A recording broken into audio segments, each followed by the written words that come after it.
Šī bija Ievas un viņas vīra laimīgākā diena. Viņi šodien ieguva sen gaidīto ziņu. Mums gaidāms bērniņš. Ārste no sirds apsveica Ievu. Viņa nebija parastā tablešu dakterīte. Viņa organismu skatīja kā vienotu sistēmu. Ar veselību tev viss ir labi, teica ārste. Tagad ir vairāk jāpievērš uzmanības tam, ko tu ēd un dzer. Tu zini, ūdens ir mūsu degviela. Ja tev izdosies dzert pietiekami daudz labu ūdeni, tad droši var teikt, viss organismā noritēs harmoniski. Ieva atnāca uz darbu un izpētīja savu ūdens pudeli. Izrādās, tā satur bisfenolu A. Vairākās rietumu valstīs šādas pudeles ir aizliegtas, ne tikai grūtniecēm.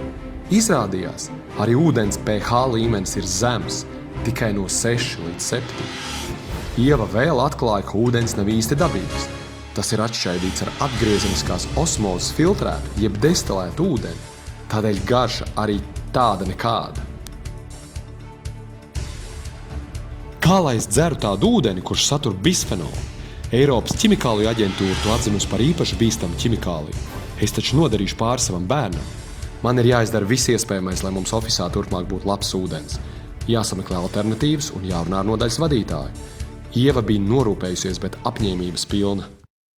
Iepazīstaties, nodaļas vadītājs Jurģis Knīpstanga. Viņa vārdu krājumā nav daudz vārdu, tomēr vārdu savienojuma viszemākā cena viņš ir apguvis ļoti labi. Pastāstīju īsi par ieguvumiem, bet izlikās, ka viņš pat to nedzird.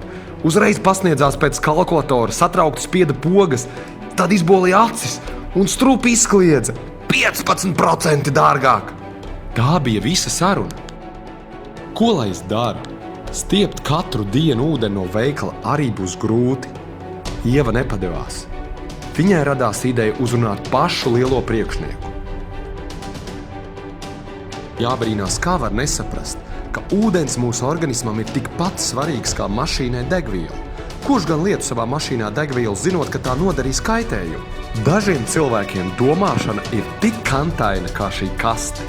Gatavi ēst jebko, dzert jebko, kā tikai viszemākā cena. Un pēc tam skrien uz aptieku pirkt zāles. Zāles noteikti nevar pirkt lētākās, jāpērk dārgākās. Zāles, tās palīdz tikai pašas dārgākās. Kā darba devējs nesaprot, ka viņš patiesībā būtu vislielākais ieguvējs? Cilvēkiem būtiski pieaugtu darba spējas, varētu izdarīt vairāk, mazāk kavēts dienas dēļ slimošanas, kolektīvā pilnīgi cits noskaņojums.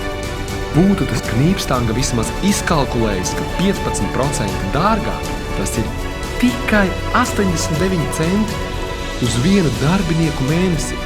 Par ko mēs vispār runājam? Kolektīvam ir tik svarīga sajūta, ka darba devējs par viņiem rūpējas, nevis ietiepīgi cenšas ietaupīt 89 centus. Lielais priekšnieks, klausoties Ievas emocionālajā stāstā, dziļi nopūtās. Viņš neizplūda garās sarunās, tikai noteica. Tur ir tas vadītāja talants – spēt saskatīt visu bildi kopumā. Knīpstanga ceļa galā vienmēr samaksā vairāk. Ieva un viņas gaidāmais mazulis bija panākuši savu, bet lielākais ieguvējs beigās izrādījās viss kolektīvs.